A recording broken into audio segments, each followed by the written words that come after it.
building confidence and credibility through transparency and professionalism. This is the Constabulary Communication Network, lifting our standards through communication.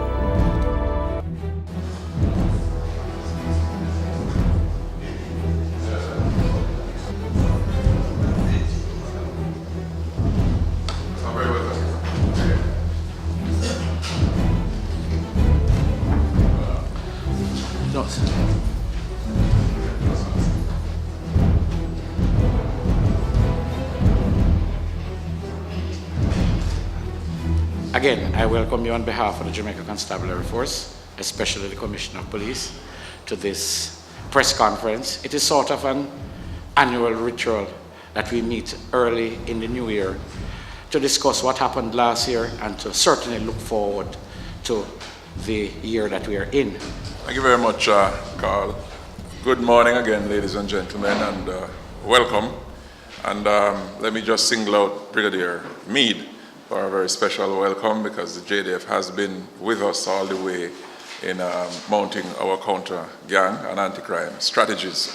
As Carl has indicated, we want to use this opportunity to just tell our publics, thanks to you, ladies and gentlemen of the media, that last year was a fairly good year for us in law enforcement, and certainly a good year for Jamaica, because we completed the year with an almost 23% reduction in murders. What we have been articulating for some time now is that the Jamaica Constabulary Force embraces our Vision 2030 objective, which is to make Jamaica a place of choice to live, work, raise families, and conduct business. The Jamaica Constabulary Force considers its contribution to this Vision 2030 objective by creating an environment of peace, order, security, and stability, which then can enable the country and its people to realize our 2030 vision objectives. What we want to contribute is a situation in which we can bring our murder toll within the range of 12 per 100,000 of the population, so that crime and insecurity may no longer be a major concern for people who live in Jamaica, who work in Jamaica, who have any intention to invest in this country. You may be aware that we peaked with murders in 2009, recording almost 1,700 murders. 2010, we saw a significant drop, and 2011, we continued with that reduction. We have very ambitious targets for 2012 and the years beyond. We have to be realistic. We are not saying that all of this will be achieved by law enforcement efforts alone, but it is important that we let our publics know what we intend to do in law enforcement to bring the crime figures, but more particularly murders and serious violent crime figures, to tolerable levels. Last year, 15 of the 19 geographic police divisions, which are the divisions mainly responsible for service dispensing and policing our communities, they completed the year with declines in murders. We have been speaking about some of those that made very significant declines, such as the St. Andrews South, Clarendon, the two St. Catherine divisions, St. James, St. Andrews Central, and others. And so this year, we hope to see further gains in that regard. There are some divisions that didn't show decline, but they have contributed in a significant way as well to the declines that we have seen in other divisions, because of the work the men and women did in those divisions to disrupt gangs, to deny gangs access to critical infrastructure, and to deny them the freedom of movement and freedom of action that they need to move around the place. We continue to attribute anywhere in the region of 70–80% of serious violent crimes in Jamaica to the activities of gangs and organized crime. Even though there may not be the evidential basis for doing this, Those of us who have been in law enforcement for any period of time and have the experience of working in communities that have been dominated by criminal gang activities will understand that there are many crimes which remain unsolved, they go unreported, simply because the gangs have a capacity to enforce this code of silence in communities, and therefore all the information about these crimes may never come to law enforcement, may never come out in the public, but there is a general understanding that any community with a gang in it has a security problem. Any community with organized crime activities taking place in there has security problems and are therefore vulnerable. And so we intend to continue with our anti-crime strategies this year. We are going to be focusing mainly on a counter-gang strategy, which we believe, if successful, could disrupt some gangs, could displace some gang members, could degrade the capabilities of some gangs, and hopefully could defeat and demolish some gangs. We intend to pursue this by improved intelligence for policing. And we made significant progress in the last 2 years in revamping the national intelligence architecture. We now have rich, timely intelligence going to our men and women on the front line, which is enabling them to do much better work. We have made the 10,000 or so men and women on the front line the primary customers of the National Intelligence Bureau, which is a major strategic shift, moving the emphasis away from strategic communication to operational communication, which then drives the efforts of the men and the women on the ground.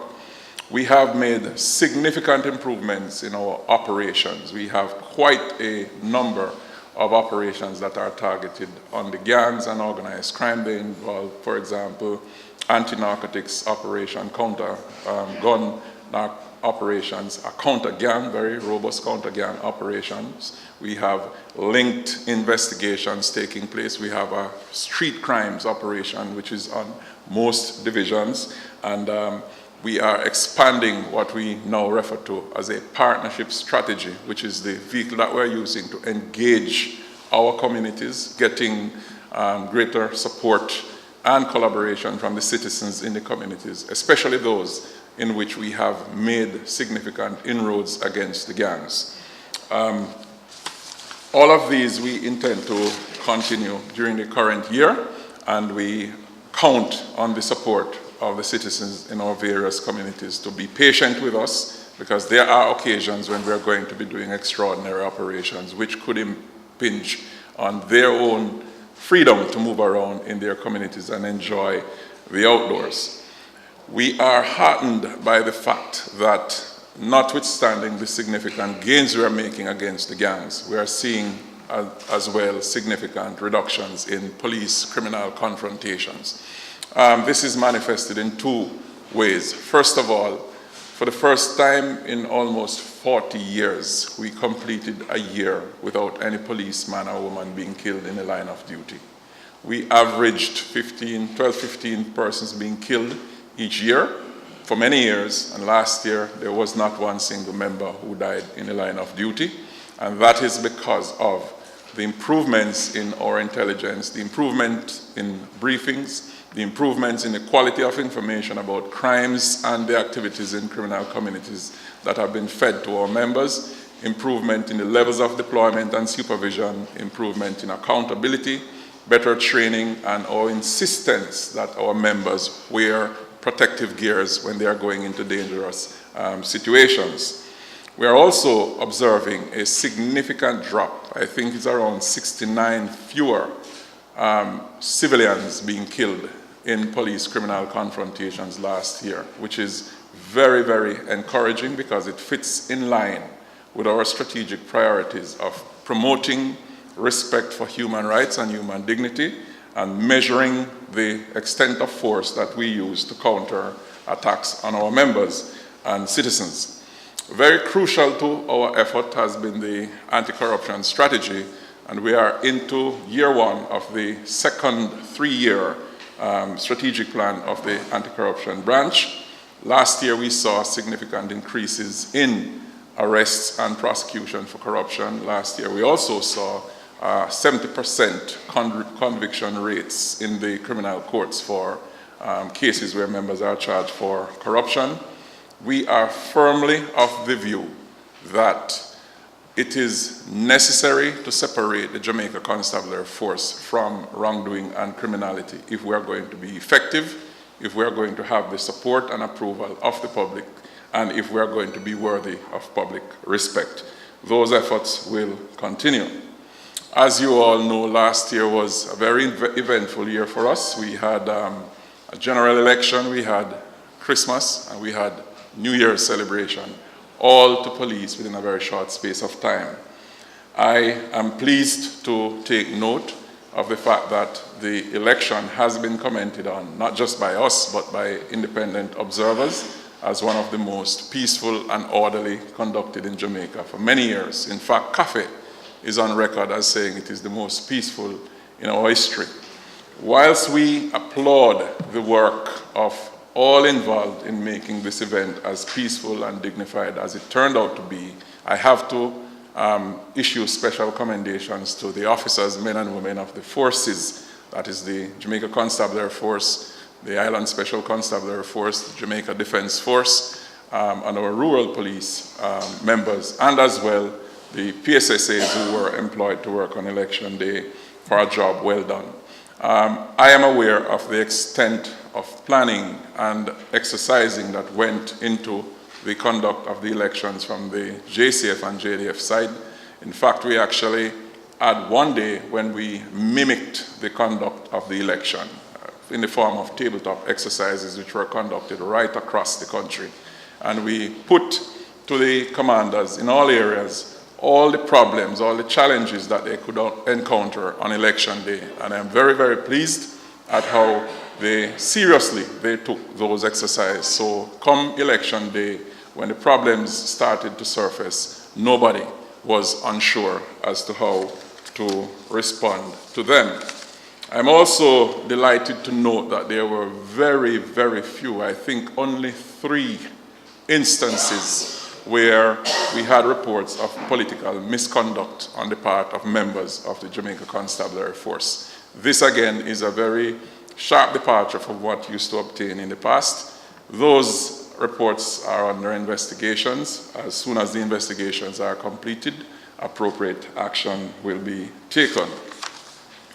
I would like to use this occasion. I've been doing it repeatedly, I think, over the last 2 weeks, but I'd like to use this occasion to extend heartiest congratulations to all the men and women of the Jamaica Constabulary Force, the Island Special Constabulary Force, the Rural Police Force, the Jamaica Defense Force Brigadier, for the very hard work that you put in last year, for the commitment and dedication to duty shown last year, and for continuing to work hard for and on behalf of the Jamaican people.